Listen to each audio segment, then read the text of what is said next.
আমি ঘরে খুঁজলাম, পেলাম না। কোথায় রেখেছি আমি? দৃশ্যা আজকে দুষ্টুমি না করে বাইরে এসে বসে আছে। কিছু হয়েছে তোমার? মা তুমি চলে যাও, কথা বলতে ইচ্ছে করছে না। কারোর সাথে ঝগড়া করেছো তুমি? তাহলে কি হয়েছে আমাকে বলো। মা তুমি বুঝতে পারছো না, তোমার সঙ্গে কথা বলতে চাই না আমি।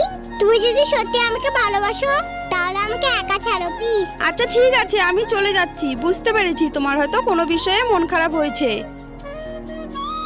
আমার মা আমাকে খুব ভালোবাসে। মা কোনোদিন আমাকে বকা দেয়নি। আমি খারাপ কথা বললাম, সরি বলতে হবে।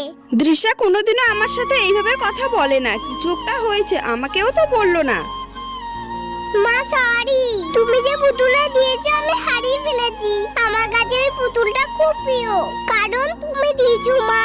তার জন্য আমি খুব রেগেছিলাম। একটা পুতুল হারিয়েছে বলে এত মন খারাপ? পাগলি মেয়ে আমার। চিন্তা করো না, আমি তোমাকে আরো একটা নতুন পুতুল কিনে দিব।